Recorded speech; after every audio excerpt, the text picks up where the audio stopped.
Good morning, Marie. Good morning, Louis. How are you? I'm great. I'm so honored that you joined me this morning to talk about women saving the world, and thank you for making this time.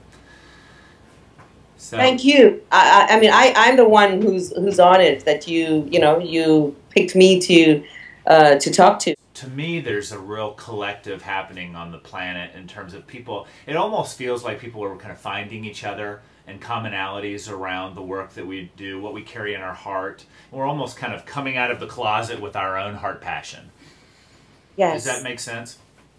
That makes sense. Really, I've been connected amazingly with the work that I'm doing with some, just amazing people that I never thought that I would meet in my life.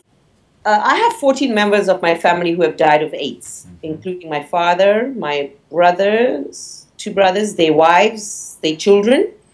And their children were left to my mother to take care of. So my nieces and nephews were being raised by their grandmother since their mothers had died.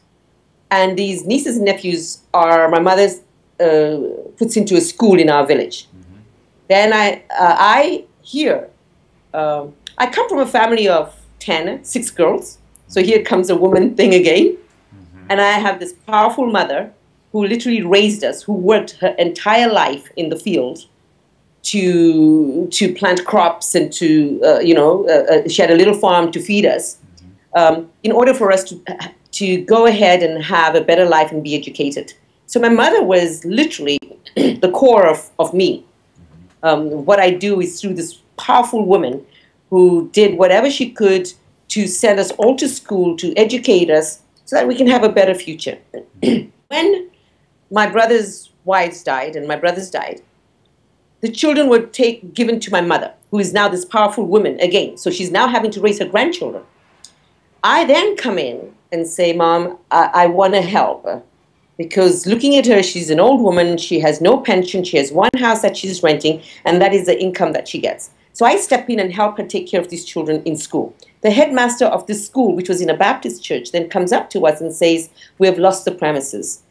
There are now 50 children in this school. They cannot go to school because all the schools in my village were full. And I'll give you an example of what the capacity is in a class. It's usually over 160 to 200 you can get in one class with one teacher. Wow. So the headmaster said there's nowhere where the kids can go to school. The kids are going to be out of school. And including in that class were my 2 nieces and nephews. So I said to Mom, why don't we open up our house that she was renting out, and then I will pay her the money that she was getting for rent so that she can keep for her upkeep. And then we can house the children in. This way we have a school. She, believing in education and believing that these 50 children, not only my niece and nephew, but these 50 children will have a better future, just like the reason why I stepped in. I mean, I could have taken my niece and nephew and put them in a private school. It would have been no problem. But I looked at the other 50 children who were AIDS orphans.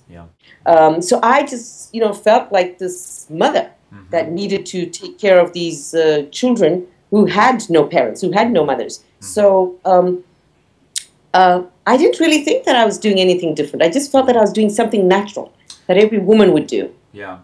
You've tapped on something that I think is common among a lot of women who are about doing the work, and it's really about the work. And so the accolades, while wonderful, are sort of like, oh, wait, what? Yeah, but I've got more work to do, And I think that to me seems to be a common trait I see amongst women that are doing a lot of wonderful work in the world.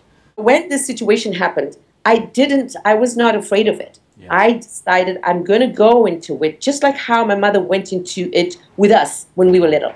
So we went ahead, we took these children in, and every month I took a bit of my wages, a third of my wages, to send home to my mother to give her the upkeep because I had taken over the house, and at the same time to pay the teachers and to provide for the children in school.